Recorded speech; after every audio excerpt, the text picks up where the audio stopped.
दोस्तों, बहुत समय पहले की बात है। एक समृद्ध राज्य था कपिलवस्तु। वहाँ का राजकुमार सिद्धार्थ अपने परिवार में सबका प्रिय था। वह सुंदर, शक्तिशाली और बुद्धिमान था। लेकिन उसके मन में एक सवाल हमेशा गूंजता था। जीवन का असली उद्देश्य क्या है? दुख क्यों है? सिद्धार्थ ने राजमहल की दीवारों के भीतर एक सुखी जीवन बिताया। हर प्रकार की विलासिता उसे दी गई थी। भव्य महल, उत्तम वस्त्र, स्वादिष्ट भोजन और सबसे बढ़कर उसके पिता ने उसे दुनिया के हर दुख से दूर रखा ताकि वह कभी दुख और कष्ट न देखे। लेकिन एक दिन उसकी नियति ने अलग ही मोड़ ले लिया। जब वह अपने महल के दरवाजे के पास टहल रहा था, उसने पहली बार बाहरी दुनिया का दृश्य देखा। एक बूढ़ा व्यक्ति धीमे धीमे चल रहा था। एक रोगी व्याकुल होकर दर्द से कराह रहा था। एक मृतक का शव एक धड़ाम से चिता में जलाया जा रहा था। सिद्धार्थ का मन विचलित हो उठा। यह पहली बार था जब उसने देखा कि सुख के साथ साथ दुख भी इसी संसार का एक हिस्सा है। जब ऐसी बहुत सारी चीजें सिद्धार्थ ने देखी तो राजकुमार ने निर्णय लिया कि अब वह साधु बनने की यात्रा तय करेगा। सिद्धार्थ ने तुरंत समझ लिया कि मैं केवल विलासिता में बंधा नहीं रह सकता। मुझे सच्चाई की खोज करनी होगी।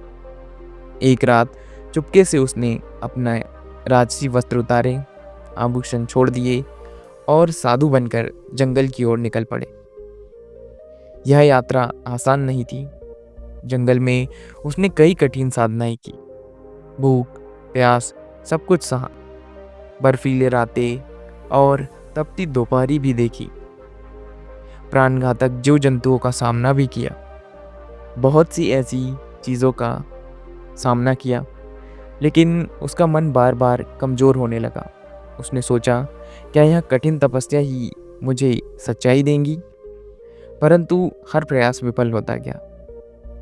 जितने भी प्रयास वो करता रहा, वो सब बार बार विफल होते गए। बोधि वृक्ष के नीचे ध्यान का चमत्कार। एक दिन थक हार कर सिद्धार्थ बोधि वृक्ष के नीचे बैठ गया। उसने मन की गहराई में ध्यान लगाना शुरू किया। दिन ब दिन उसने अपने विचारों की गहराई में उतरना शुरू किया। हर डर, हर क्रोध, हर नकारात्मक भावना को देखा, समझा और धीरे धीरे उन्हें त्यागना शुरू किया। 3 दिन और 3 रात लगातार ध्यान करने के बाद उसे एक अद्भुत अनुभूति हुई। उसने समझा, हर दुख, हर संकट केवल मेरे विचारों की उपज है।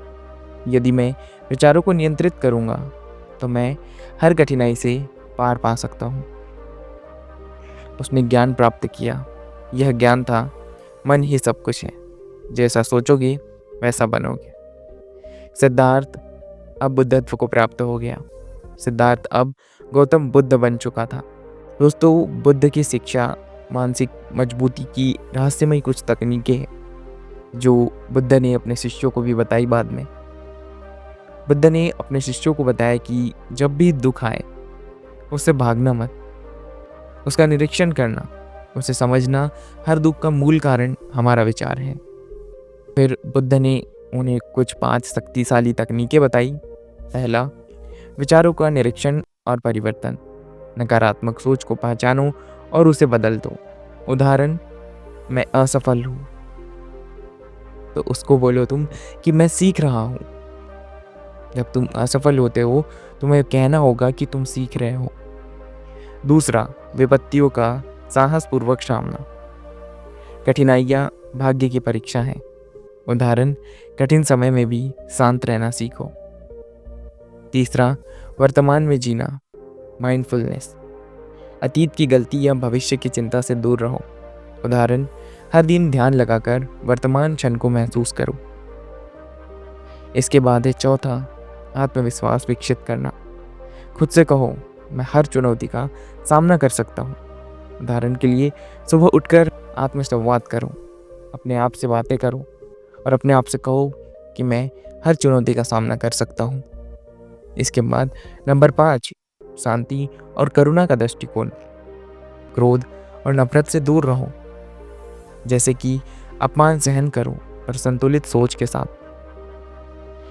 ये 5 तकनीकें जो भगवान बुद्ध ने बताई, इससे आप मानसिक तौर पर मजबूत हो सकते हो। दोस्तों, इसके बाद गौतम बुद्ध ने बताया, मानसिक रूप से मजबूत बनना कोई रहस्य नहीं, यह अभ्यास की प्रक्रिया है। जो भी हम सोचते हैं वही हम बनते हैं। कठिनाइयाँ हमें मजबूत बनाती है, बस शर्त हम उन्हें समझें और अपने विचारों से पार पाए। दोस्तों, आप भी आज से खुद से यह वचन लें कि मैं मानसिक रूप से मजबूत बनूंगा। हर परिस्थिति में मैं स्थिर और शांत और साहसी रहूंगा। दोस्तों, ये थी आज की एक छोटी सी स्टोरी। अगर स्टोरी अच्छी लगी हो, वीडियो अच्छी लगी हो, तो वीडियो को लाइक करें, चैनल को सब्सक्राइब कर ले ताकि और ऐसी वीडियोस आपको मिलती रहे।